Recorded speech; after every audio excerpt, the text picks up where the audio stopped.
Welcome to everybody who has joined us. Today is the beginning of the Live Events Coalition's educational programming, and I could not be more excited about what today's topic is. My name is Nancy Schaefer. I'm the president of the Live Events Coalition. I'm also from Washington, D.C., and have a company called Bravo Events.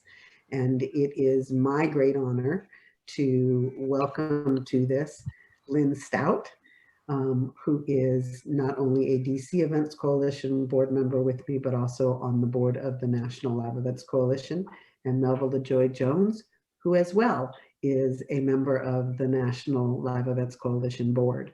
And they are going to guide this really important conversation and make sure that as we explore, that we provide you with some really good guidance, but a couple of things to take note. While two of our panelists are experts, as the Live Events Coalition, we need to make sure that you understand that we, as in Lynn, myself, and Melva, are not mental health experts. Laura and Adijat are, but we ask that once you take this information, if you do feel the need, please contact a professional and have a conversation with them about your specific needs, because everybody's needs are going to be different, and the process in which you resolve those issues are going to be different. So without further ado, I hope that everybody enjoys today's program on hope, health, and healing. And Lynn and Melva, take it away, and welcome to our amazing presenters. Thank you so very much. I'll see you guys on the back end. Thank you, Nancy. So Melva and I are chairs of the Education Committee, and as you think of other topics, please reach out to us as well. But we thought that this was the most important topic that we could cover right now, with no additional stimulus, and our industry being the first to go offline and the last to come back online. It's getting tough, and even if you're working, we're facing challenges. So, between people being unemployed and depression and anxiety that surrounds that, and how to pay your monthly bills, and people who are working, in a new world, and there's something called high functioning anxiety out there. So, just the unknown is difficult. So we wanted to bring in two experts to sort of guide us through. As a 12 million person industry, it's been extremely difficult. We don't have any statistics on how many of us are actually unemployed. We've done some sort of ballparking, and we think about 70% of us are still out of work. We think about 40% of us make up the actual unemployed that are still unemployed. We're the bottom of that K-shaped curve. So it's important to sort of to understand when we need help, to ask for help. We keep saying, the world keeps saying we're all in this together, but we as an industry are doubly in this together. So it's important that we talk and communicate, and we understand it's not easy. So we appreciate you showing up today and being here. Melva? Absolutely. And goodness, this conversation is, it's soul food. And I am so grateful to be sharing the stage with Lynn and these two extraordinary humans who you'll meet in a minute. We're hosting this conversation because we know we're in the midst of two pandemics, COVID and civil unrest, or what I call a pandemic of the soul. And this impacts us daily. We feel it, or perhaps you felt it, with fatigue, body ache, dark internal thoughts, self-medication with alcohol, isolation, depression, avoidance, and other behaviors. So, speaking for myself, as a business owner, I have the weight of trying to keep the business afloat, like many of you, managing debt, if we're being honest. And as of this weekend, grappling with the reality that my father, who is 79 and has dementia, has been hospitalized since Friday with COVID. And so today's conversation, while it's for all of you, I think I'm going to learn some things too. And so in that spirit, I want to introduce our first therapist, Adijat Agbo-Ola. Let me tell you about Adijat.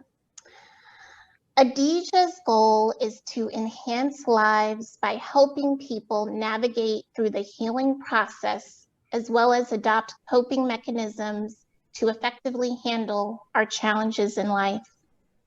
She knew that the only way to help others was to first help herself. Therefore, she began this work when she completed her bachelor's degree in interdisciplinary studies, elementary education from Virginia State University, and after that earned her master's in clinical mental health counseling from Howard University. She is passionate about seeing people grow, and in addition to her service as a clinical mental health counselor for the Onyx therapy group, she is also a licensed professional 6th grade educator. Adijat has experience working with a variety of clients, which includes children, adolescents, teens, single adults, returning citizens, and members of the LGBTQ community. Please welcome Adijat.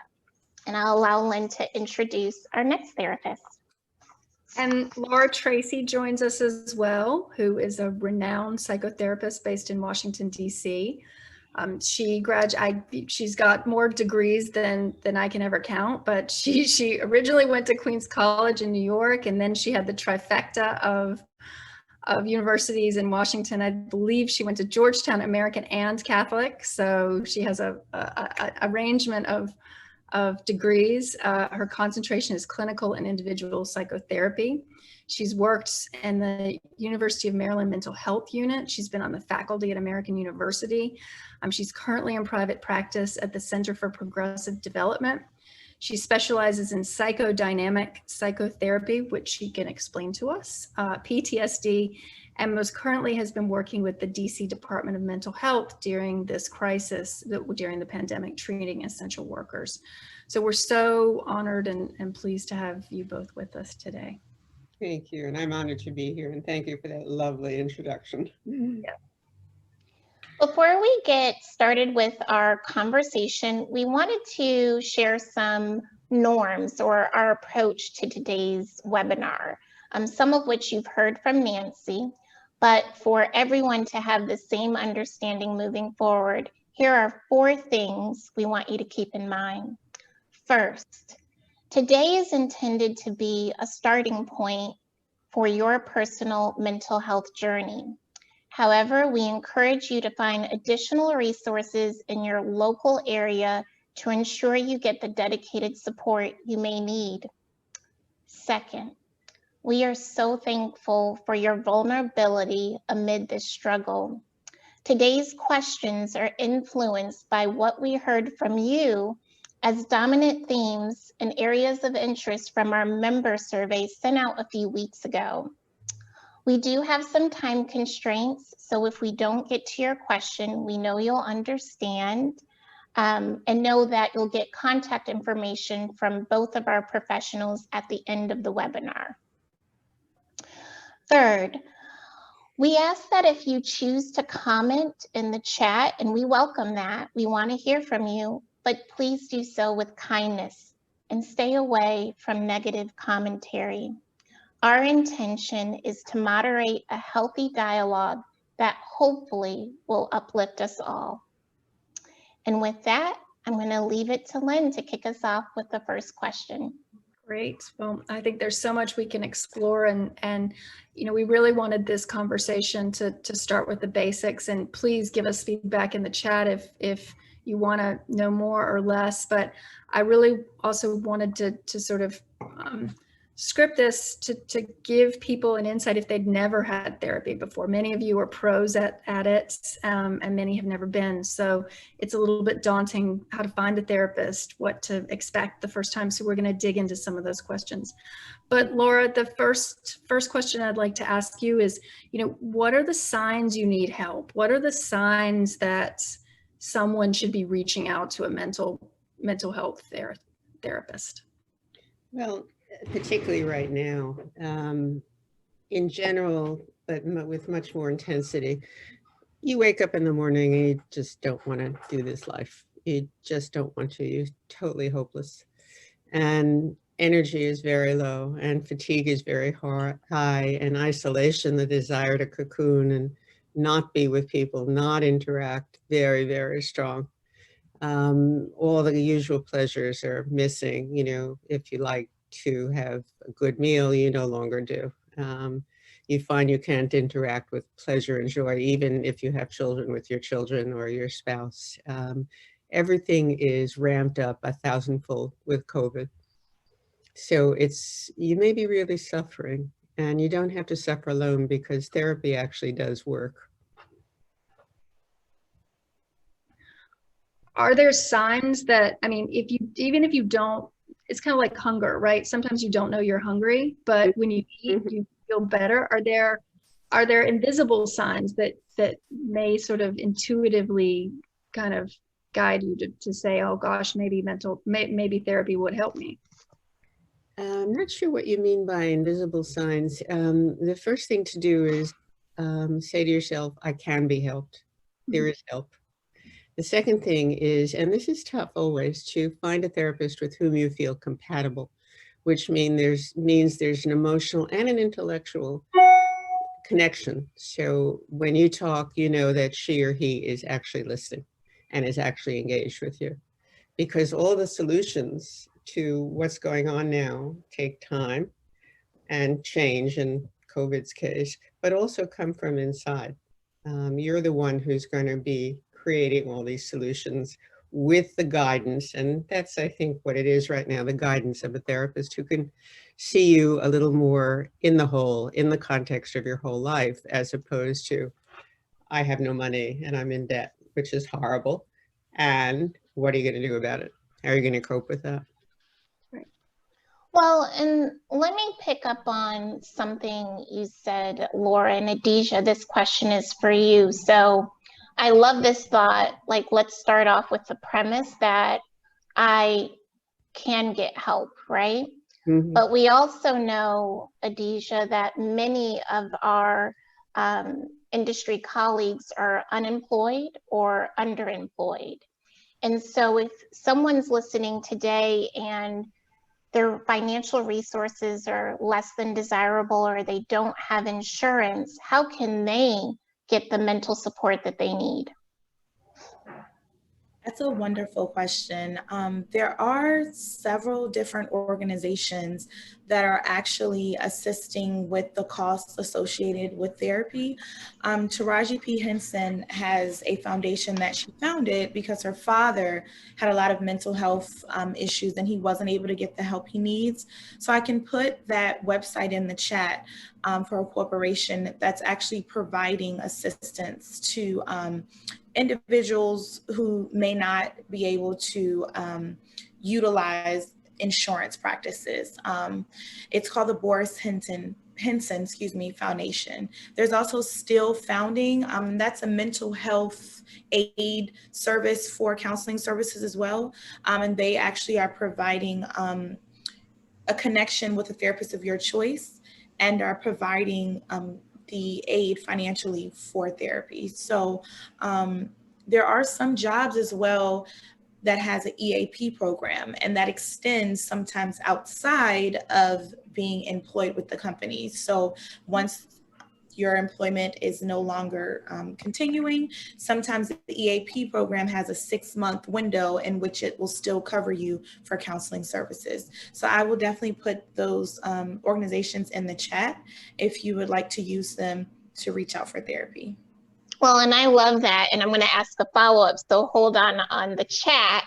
So here's my follow-up, Adijat. So we can get help. there are financial programs, but now I would love for you to talk with the person who is new to therapy. What should they expect in terms of, you know, I think we're in a culture of immediate gratification, right? Like if I go to therapy on Thursday, Friday, I'm cured. You know, what's realistic in the therapeutic process for those who may not have any experience with that? Okay, so as Laura alluded to a little earlier, you want to find a therapist that you really feel connected with. You all are all super resilient, I want to say.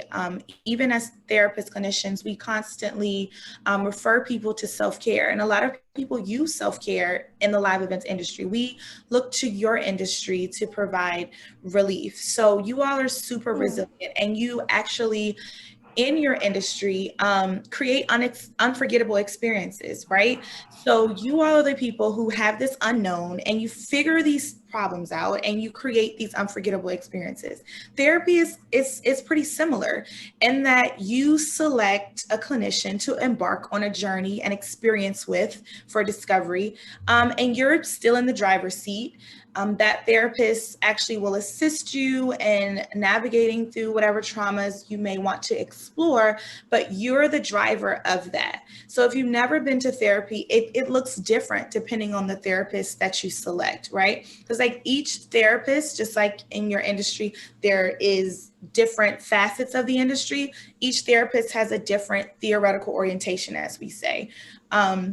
Some people are psychodynamic. Some people are cognitive behavior therapists. They have a little niche in the way that they do therapy. So the way that you'll experience therapy depends on the clinician that you select.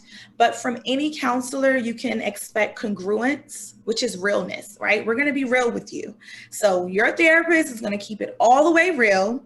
There's acceptance. You're going to have acceptance and unconditional positive regard. So when you go into that therapy session, just think, I am in the driver's seat.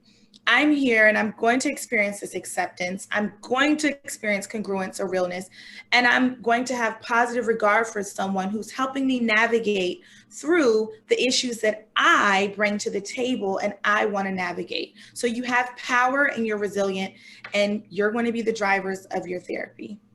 I love all of that. I love all of that. Lynn, it looks like you have a question. No, I was going to follow on to that and ask Laura sort of, so, you know, she mentions different types of therapy. Can you sort of give us a brief overview of the types of therapy and maybe how someone might find a therapist once they identify what type of therapy they're interested in? The types of therapy, excluding psychodynamic therapy, are, can be considered tools in your toolbox. You want your therapist to have a lot of tools. Right now in COVID, cognitive behavioral therapy is very, very useful. And what that is there's a tape in your head that says, this is terrible, I can't cope, I'm suffering, I can't cope, I can only cope if X happens. Well, what cognitive therapy would do is take a look at that tape. Where did those ideas come from? Are they fixed in stone? Can they be altered? Can, when you think I can cope, instead of saying that and believing it, say something like, okay, I can't cope with that issue, my debt, but maybe I could cope with this issue, how to get more clients, or how to make myself feel better just for today. That's very important work. And it's a way of easing into a deeper therapy, which might look at issues of trauma. Psychodynamic means inside you there are at least 14 or 15 other people. No one's a multiple, that's not what I'm saying, but you have different senses of how the world works depending on where those ideas were first developed. So if they're developed when you're 3 years old, you're going to want to look at your parents and the whole family confluence. If they develop when they're adolescent, we want to talk about how it was for you going to high school, which can be pretty tough. And then look at how those assumptions are affecting your everyday life. Most of the time, people are going to feel that the way I see things is the right way. And that makes them very fixed and static. No change is possible. So one of the first issues is change is possible. Everybody changes whether they like it or not. And I, the patient, wish to change in a way that helps other people and helps me. How could I do that? What sort of behaviors do I need to avoid and thoughts do I need to avoid or recast? What's different now? So it's a constant process of almost creativity. You're out of my hearing. That's great. And do you have suggestions on how to find a therapist for you? I know it's a match and you need to find that. And I personally always feel bad sort of calling somebody up and just having a conversation and then not hiring them. I feel like it's and I know it happens. I just feel bad. So, Yeah. Is that the process? You just have to call and you just have to have the conversations. And a good therapist is going to say, you're right, this wouldn't work for us. There's just too much difference in our way of looking at things, our perspective. We're not meeting at any emotional point. The feeling of feeling bad, of course, is because you're a generous person, and most people are, and you don't want to hurt anyone's feelings. It's okay to hurt people's feelings sometimes. And there's also websites such as Psychology Today, such as Therapy for Black Girls. Therapists have their profiles there, and you can kind of scroll through if there's someone that you feel connected. Some therapists have videos there, and they're giving a short introduction. And you can kind of see and kind of get a feel or a sense for them prior to making the phone call, if you just kind of want to scroll through before you make an introductory call. Thank you both. That's helpful. I'm learning so many things. I'm taking notes right now. Adijat, I want to pick up on another comment because you two are inspiring new questions for me. So this notion of change is possible, right? Change is possible. So I would argue that COVID, the pandemic, has forced us to change how we view work, how we communicate with each other. It's changed almost everything that's now normal, right? In the therapy world, one of the changes, I think, is telehealth. And I wondered if you could provide insight into the trade-offs of telehealth, how someone might view that or evaluate if that's a good option for them. And this is a loaded question, at what point does someone really need to be in the same physical space with someone? Does that make sense? Mm-hmm. You're on mute, Adijat. Sorry about that. That's okay. Because of the limitations of COVID, states are opening, as we know, at different pace. So we have to honor the regulations of wherever it is that we're practicing. So I know for Onyx Therapy Group, all of our sessions are now virtual. But there are spaces in which we have clinicians that go into offices and they're doing therapy from the office, but they're doing it virtually online. So it's still confidential and you're still able to kind of develop that rapport.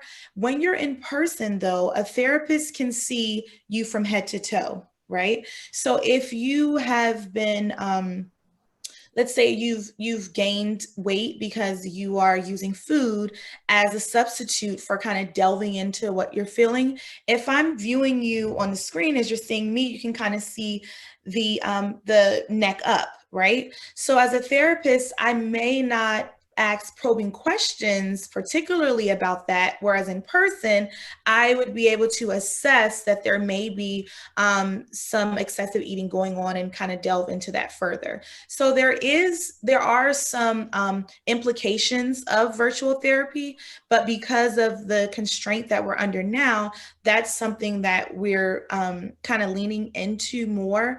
And in fact, all of our clients are being seen online at Onyx.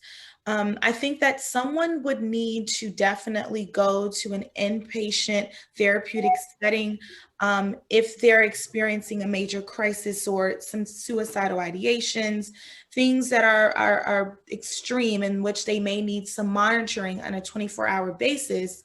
That person would definitely probably need to be in an inpatient facility. That's helpful. Thank you. And let me ask just a follow-up to that on the change is possible for individuals who are in a leadership role in their organization or were in a leadership role, or maybe even business owners.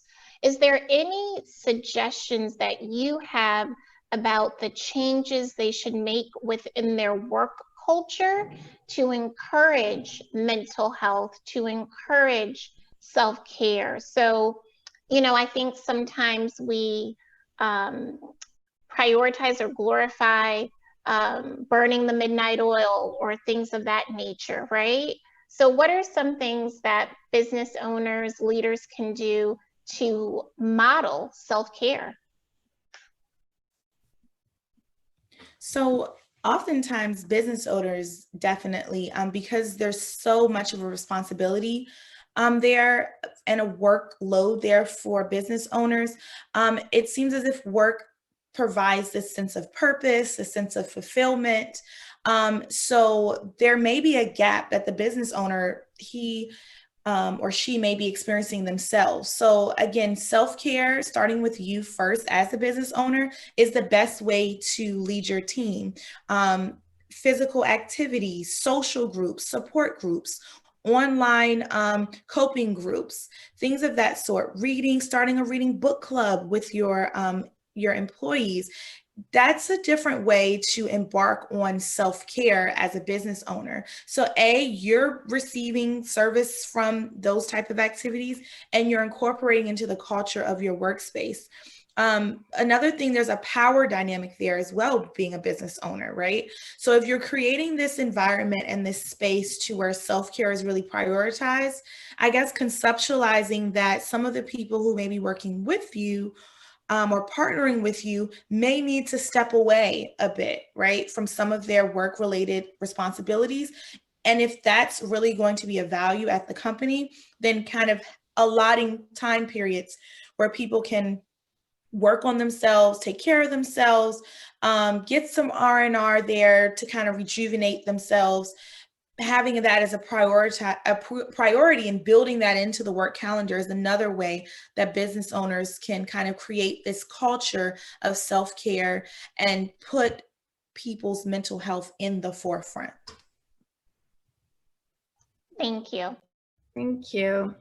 And this is a sort of bigger question. It's actually coming from one of our viewers today, but it touches a nerve with me. I know when the pandemic first hit, you know, we realized that we as an industry were completely invisible. You know, everybody was working with or feeling sorry for the restaurant industry and the hotel industry and the airline industry, and forgetting that there's a whole industry that drives a lot of that other business. There's a whole ecosystem out there, and planners and production companies are, you know, typically they're driving a lot of that business. So we're invisible, and we're invisible as a group, and those feelings are deep and they're hard. So we're mad, you know, we're mad because we're not being seen by the outside world. We're mad because we're not being seen by Congress. You know, what can we do? Glenn asked, what can we do as a cohort to deal with this virtual anonymity? And Make a noise. Yeah, just what you're doing right now. And I think that's a great idea. Yeah, everybody needs to have voice, speak out. And in fact, that's probably the issue in terms of helping people lead their businesses. You want to create an environment of acceptance, tolerance, understanding, as well as creativity. All those suggestions that Adijat just offered are fantastic and useful. And the head of the group needs to sort of convey, we're all suffering. It's okay. We're going to be together on this one. Yeah. And can I ask, Laura, you know, I think we all most people, I should say, ask people, how are you doing, right? And what's the response? I'm fine, I'm fine. How do we, as leaders or even as colleagues, go beyond that surface level, I'm fine? Because I'll just own this. I know I'm not fine every day, most days. I have good moments and I have some not so good moments. So what would you suggest? How can we, I don't want to say push, but how do we have more authentic conversations? Well, for me, the issue of authenticity has to do with how transparent are you, the speaker. You're very transparent, and it's wonderful because people will tell you how they're feeling because you've told them how you're feeling. And when you get, I'm fine, as a response at this point in time, you know, nobody means that. Nobody's fine. So it's possible to then go on and say, as you've said, well, you know, this is a hard day for me. My dad is especially sick and I'm really worried. And gosh, you know, I just don't know what to do about it. You know, are you feeling anything upsetting? It's okay to ask directly and then back off if the person doesn't want to. But if you talk about your own pain, your own suffering, it's likely that they will then open up a little bit more. I love that, Laura. I love that. To add a little bit further in that, what happens when they actually say, like, they say the thing, they say what it is, then I think it's very important to ask, well, how can I support, right? So the camaraderie and just navigating through it together and saying, you know, I don't have all the answers, you don't have all the answers, but I'm open to figuring it out with you, and asking the person, how would you like me to support you in that?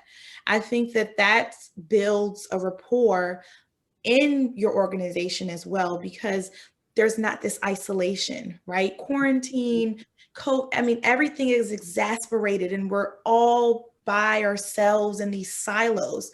But when you ask someone, how can you support, you know, that opens the door. It's like you're extending your hand out for that person, knowing and letting them know that you're there.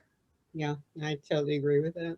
Yeah, you do want to be a little careful. I'm not sure about your industry in terms of what the professional boundaries are, but when you say, how can I support, you want to remember that this is a professional relationship, not a personal relationship. How can you support in a professional relationship may have a different answer.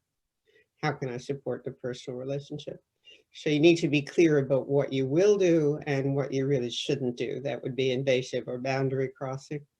Laura, that's interesting because in DC, we have the DC Events Coalition, and the founders group is 7 companies who historically have competed against each other, but who have all come together to support the industry and really try to support each other.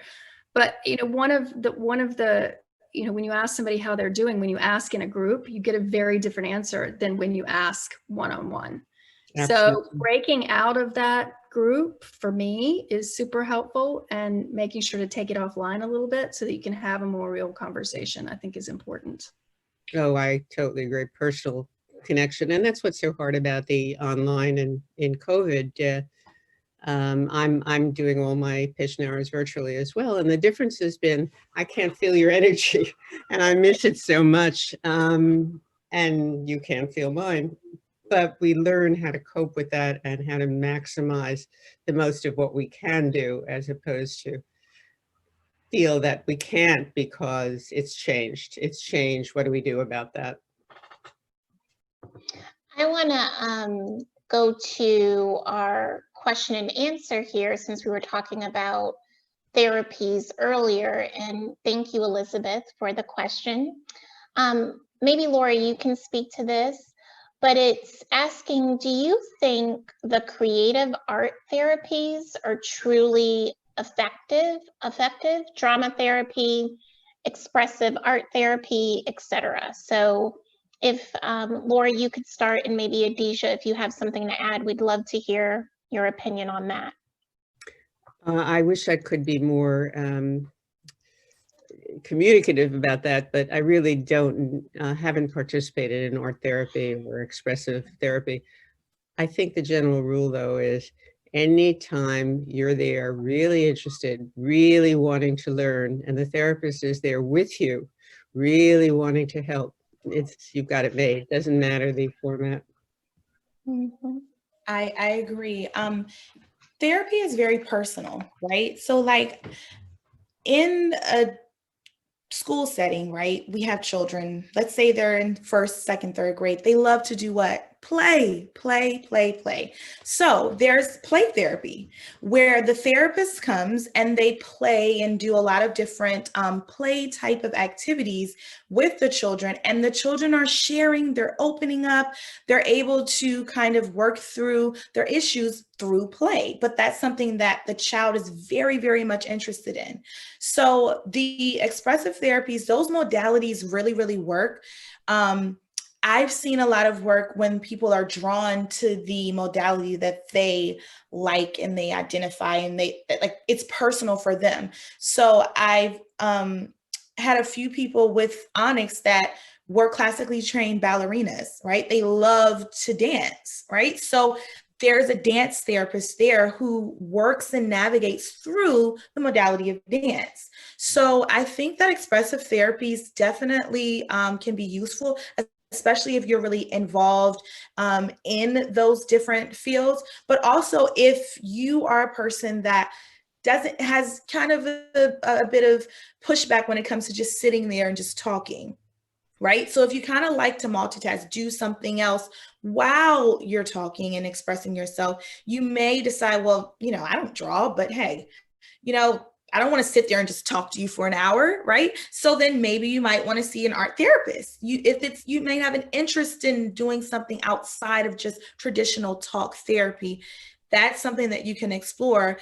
And like like Laura was saying before, it's okay. You won't hurt the art therapist's feelings if you say, well, I don't like this. Hey, I'm going to try drama therapy next week. Get out there and try. You may like it, or you may say, I want a more traditional talk-based therapy experience. It's all up to you. It's very subjective. It's very personal based on what you have in your own personal toolbox. Thank you. I'm sorry. Yeah.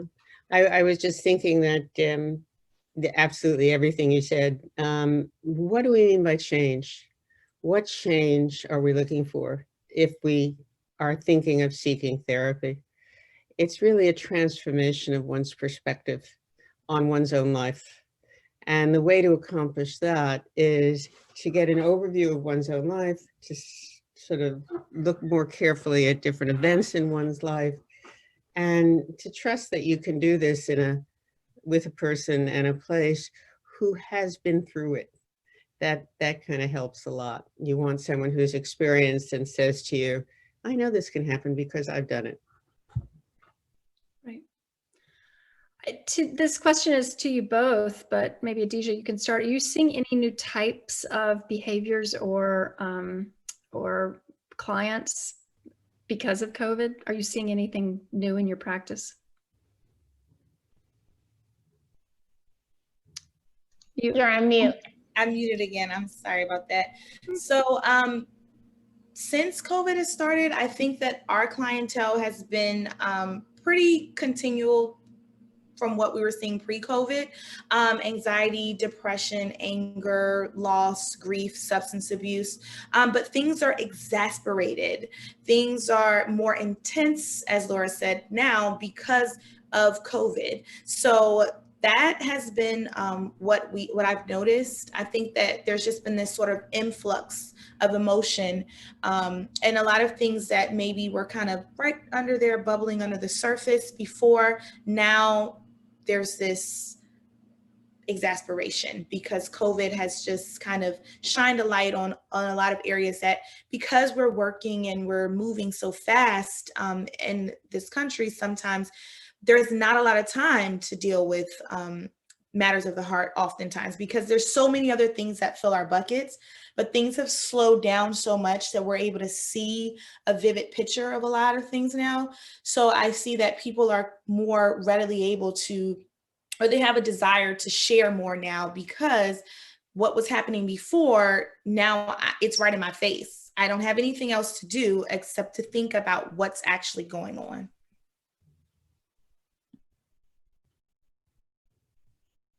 Yep, now I'm on mute. Now I'm on mute. Something you just said, Adijat, triggered me in a good way, in a thoughtful way. But I was going back, I have all these notes about transformation of perspective and cognitive therapy making your anxiety, I was trying to, how do I want to say this? Approaching your anxiety in bite-sized goals, right? So those are the two things I'm thinking of while I raise this question. I am a person who is depressed. I don't know who I'm speaking to, but I know you're out there. And it is hard for me to get up. It is hard for me to even take a shower. By the way, I've been this person. Where do I start? Like, what is one step when the body is so heavy and the mind is so noisy and alcohol or something else may be my best friend? And I'm being real, I have been this person. Where do people start? I think everyone's been that person, you know, without necessarily turning to substance abuse, but everyone has had periods where they've basically hit bottom. It's when you stay at bottom and you find that the way you're living, because you have that little bit of consciousness left, is something is a way of living that you don't respect. You don't respect yourself for living that way. And that often becomes, I just want to change. I cannot do this anymore. I won't allow it. Often it's for other people. And that's a wonderful, wonderful motive. My children, my friends, my parents, my community, my colleagues, I can't let them down this way. But the person you're really letting down, of course, is yourself. And that's the person is hardest to take care of, because with depression, you don't care about yourself. So it's sort of an act of will and an act of faith. I will not live this way any longer. Very hard. It is hard. It is Thank hard. you.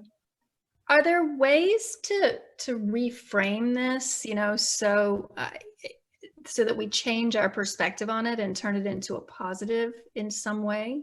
It's not often in a life that we get a world pandemic. And is there a way or techniques that we can sort of help ourselves reframe our crisis? Yes. Well, it has positive effects. Go ahead, Well, Chris. what are they? I'm sorry, I talked over someone. No, go ahead. You go ahead, Adijat.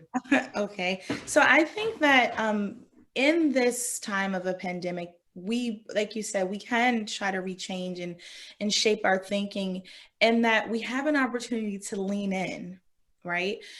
Hobbies, our children, our parents.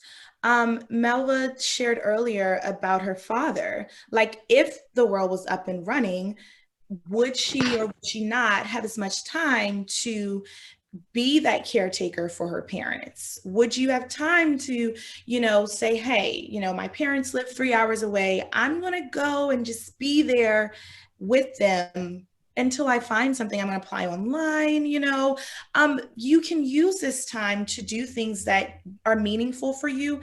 If it's not family support, like I said, a hobby, there's so many people that say, I'm going to lose 10 pounds. But there's no time. You're rushing. You're eating on the go. You're always moving. You said, okay, this year, I'm going to do it January 1st. Guess what? We have the time now, right?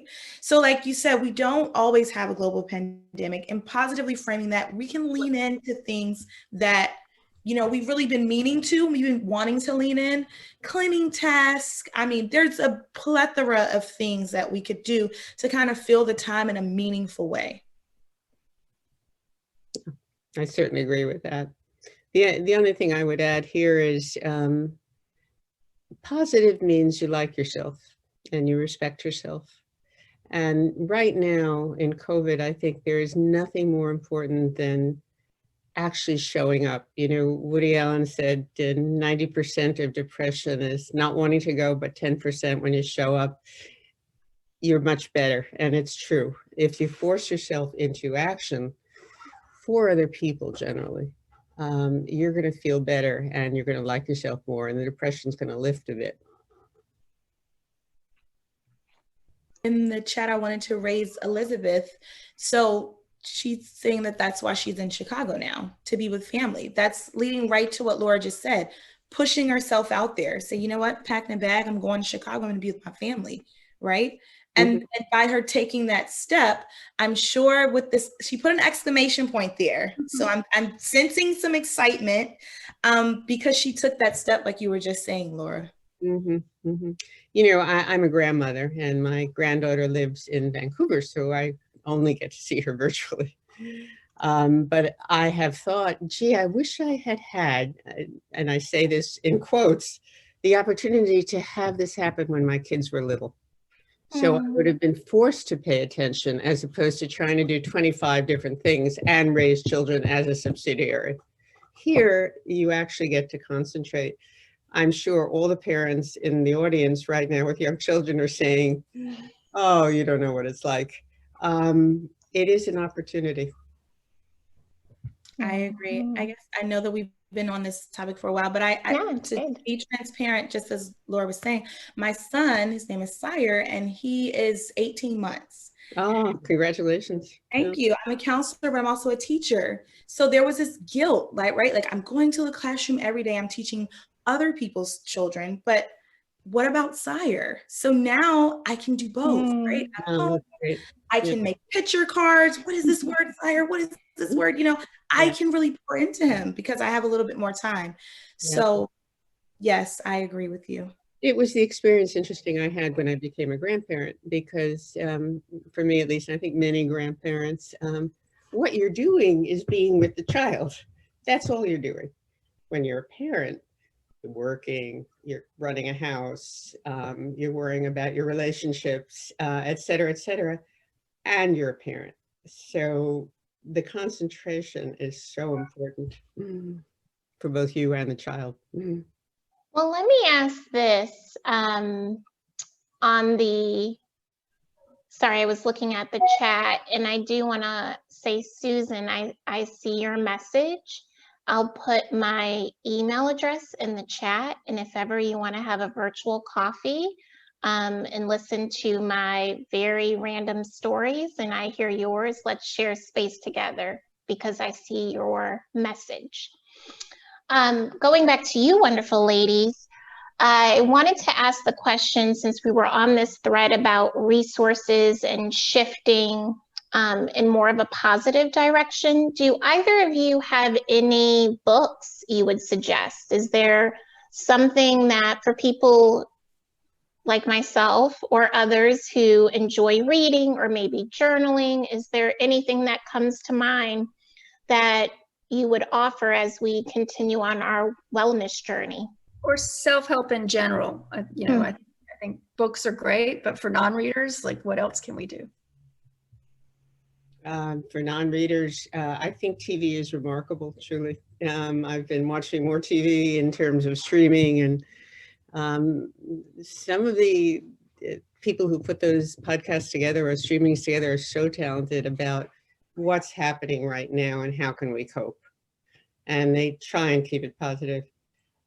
For me, this is of course very personal. I'm a Buddhist and I love the Dalai Lama. So anything he writes helps. And you don't have to read a whole book. You just sit down and say, let me see what he has to say, a paragraph. And then you think about it. That is a form of meditation, which actually does help a lot. That's great. Adijat, did you have one that you wanted to offer? You're on mute. I didn't know. Oh, yes. Okay, so there are several books that I would recommend, but it just depends on what your interests are. So I would say a good strategy when selecting a book would be like a book of quotes, right? Quotes are super short, and you could start your morning with, like, you could just Google positive quotes or quote of the day or something like that.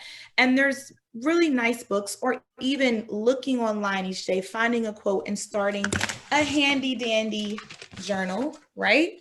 And so each day you're just picking that quote that you want to think of that day and ponder. And so at 12:36, when you're like, I'm going to eat my third sandwich of the day, that's me. And I'm like, no, I'm going to go back to my quote that says, you are brilliantly and wonderfully made. And I'm not going to eat that sandwich. I'm just going to ponder on that quote that I selected for the day. So I think quote books, either finding quotes and creating your own book of quotes, or either purchasing a small quote book, is a wonderful way to kind of push forward your self-help at home. And Melva, I can highly recommend on Audible. I just read Anxiety by Marcus Theron, which is, it said everything that I knew, which is take deep breaths every day, go for walks, like those simple self-help things. But just having it in the car when I'm going to the grocery store reminds you to take a breath. Mm-hmm. I also set a timer on my phone for every 3 hours just to stop and like breathe for 5 minutes. And I have an alarm go off, and the alarm, instead of something bad, is something good. So that I can just sit there and actually take a deep breath, because I forget to do it all the time because I'm running so fast. That's great, Lynn. You know, all these are forms of meditation, and that's what really helps, is thinking, allowing yourself to go deeper into yourself and think about what will help. Well, I think it's so hard for our industry, because for so long we're thinking, our whole premise of our industry is thinking about other people, what experience we're going to give them. We don't focus on ourselves. I mean, I think about how few birthday parties I've given my children through the years, because if somebody asks me to plan another party for somebody, I'm going to strangle myself. So, you know, we're invisible. We don't do anything for ourselves. So I think this industry is suffering just so much more than people realize, because we're not used to focusing on us, and we don't know how to deal with the issues we're facing right now. So it's a crisis. Yeah, it is. It is. I will say, I'll just add this one, and I think many people do this, but probably about 10 years ago, I started my gratitude journal. It's very simple. I do it every night. I try to come up, and it's easy now, with 3 things to help me refocus on what's important, and to remind myself that there is, even if it's a little bit, there's joy and possibility and something to hold on to every day. So that's something that I do. That's wonderful. That's very important. We had a 5-year-old who was in the initial COVID lockdown with us, and every day we did a poop. We'd sit down for dinner. We did a poopsicle, a popsicle, and a dreamsicle. And my husband and I have continued it afterwards. We ask each other all the time, what's the poopsicle of the day? What's the popsicle of the day? And what's the dreamsicle of the day? And it just gives you perspective. It gives you perspective on how your day was, and it gives you a measure of where you are. So that was a little fun tip from our COVID lockdown. I love that. I love that. I'm going to bring us back to our Q&A, because we only have a few minutes left, and definitely want to acknowledge your questions, and thank you for sending them. So this one is from Glenn, and it's for both of you. And it says, excuse me, what are you hearing from clients about ageism as a barrier, as millions are hoping to get back to work? Whoever would like to take that one. Yeah, I don't have experience with that directly in terms of Glenn's question, but I know that it has to be a problem. Yeah, unfortunately, it is in the industry, and we all feel it. And we as business owners have to be as good with the ageism question as we do with diversity. Really, we really have to take care of our people who have put in their years in this industry. And yourself. And yourself as you age. You have to respect yourself and realize how much deeper and wiser you are. There's a notion of being the elder of a community, the respected and wise person who can see the overview and is no longer so caught up in the day-to-day striving. It's a nice model. I have not worked with a client in the counseling space as it relates to ageism. However, there is some advocacy work that has just been generated with the Employment Commission, and standing up for yourself, speaking up for yourself, knowing your work also includes advocating for yourself. So there are several organizations that deal with specifically with ageism and discrimination and discriminatory practices surrounding ageism. So I think becoming an advocate for yourself and finding ways to kind of shed light on your experiences is definitely a meaningful avenue for you if you have experienced discrimination due to ageism. Right. And I think in this world that we're living in the United States, with all of the social unrest, I think advocacy has been a major mantra just as Americans, as we're seeing. So I think that race relations is one avenue that we're seeing a lot in our country. But taking a note, ageism is also a form of discrimination, as I said. So advocating for yourself is definitely very important, and it's your constitutional right. Yeah. And taking it back to the chat for one more question, Shireen asks, does socializing virtually fulfill our need to connect? You know, we also are planners and gatherers of people, and we're used to having lots of people around us. So, you know, is this virtual world fulfilling that need as human beings, or is there something else we should be trying? I think we all miss each other. And right now we're going to have to stick with virtual. But this is going to end. Like everything else, this will change. And keeping that in mind actually will help to say, okay, I miss contact. I can wait. I don't want to make anyone sick. I don't want to, you know, participate in making it worse. Right. I would agree. I think that social interactions are definitely majorly important and should continue in the virtual space as much as possible. So another teacher example, 6th graders, they're just starting middle school. You know, remember going to your locker and chatting with your friend on the way to class, eating lunch together. I mean, people are really, really having a hard time navigating those social moments, even being in the office and just stopping by, or going to the resource room or the work lunchroom and grabbing a cup of coffee and running into someone who you don't normally see every day, but you run into them at the Keurig machine. You know, those little small moments are lost virtually, but they don't have to be. So I think what Melva did when she offered her email to just have a Zoom coffee, I think instances like that, we should try to create as much as possible, especially if you're used to working with people, that's a big part of your life. I think that just creating those instances will really, really, you know, beef it up for us while we're separate. We can still be together safely. Although introverts like me are finding their voice in this virtual world, I find virtually you're behind a screen, so you can actually be a little bit more outgoing in a virtual world for people that are introverted than they would be in a live world. Yeah. Melva, I know we got to wrap up, but I need to sneak in one more question because it's really important to me. I suffer from social media anxiety. You know, I see all these people either working or not working, or doing or not doing, and you know, our feeds are doing the same thing, but I'm just constantly in this like ball of mix of not being enough. And I wonder if there's some strategies. Should we cut it out of our lives completely? Is there a way to moderate it? I don't know how to deal with it. So the anxiety is about you feeling lesser than your colleagues here. Yeah. Even though I know I'm not. And do you? I think so. I mean, I do. Yeah. Why do you feel that way then? That's therapy. It's therapy, yeah. We look into ourselves. Yeah. I'm sure any solution you come to is the right one, because, you know, it comes from who you are, and you can do this. You are doing it.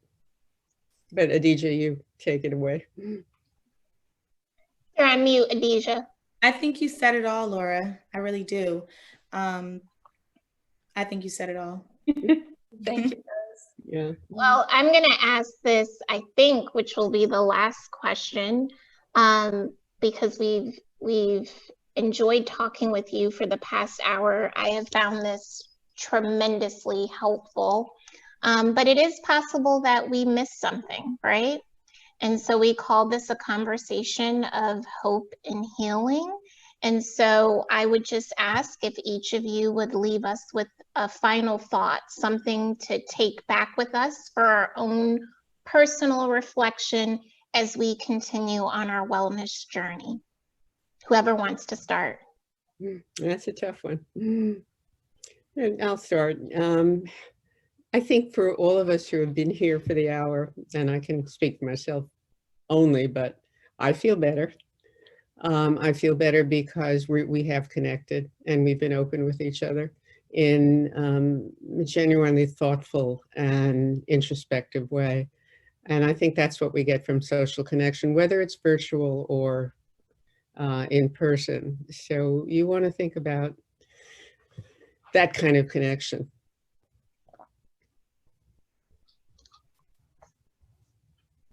So I've thoroughly enjoyed being here for this past hour. I just want to close with some affirmations. You all are resilient. You're wonderful. You're gifted. You're talented. And we as therapists, as teachers, as police officers, as every single industry in this country, we appreciate you. We appreciate all that you've done to give us this sense of enjoyment. We appreciate all that you've done to create these experiences for us. And we want you to take care of yourself because you've been taking care of us for so long. So we really want you to go inward and use some of the strategies that we noted. Reach out to us. We will be providing our email addresses. Onyx Therapy Group is a wonderful resource, but really use this time to take care of yourself. And we're so grateful for you all taking care of us. I mean, I miss your industry. I know you miss working. I miss your industry, and we all do. And we're looking forward to you all coming back stronger than ever. As much as you all are looking forward to coming back, we're looking forward to it as well. Recreate your memories. And, David Stark said it 2-3 months ago on an industry call with all of us. And he said, it's not often that, and this has given me so much strength, it's not often we get to go back 10 years and reinvent ourselves. And with all the knowledge that we have, we don't ever get that chance. So really try to look at this as a positive and grow from it. So thank you both so much today for being with us. Melva, if you want to wrap it up for us. Absolutely. Again, huge thanks. I am going to ask Whitney, who's behind the scenes, if you wanted to, hopefully you can, share the contact information in the chat. If the slide's not available, that would be most helpful, or we'll make sure to get it out to the group. From the Live Events Coalition, Lynn and I are committed to providing education that all of you will find useful. And so if you have any feedback for us, please email us. I'm going to put my email in again in the chat. And with that, I want to encourage everyone. Some of the themes I heard is you can do this.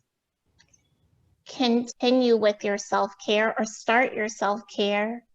Be in community with people and know 100% that you're seen. So I'm putting in my email. I'm thanking our extraordinary panelists. I'm so grateful to know Lynn. She's such a beautiful human.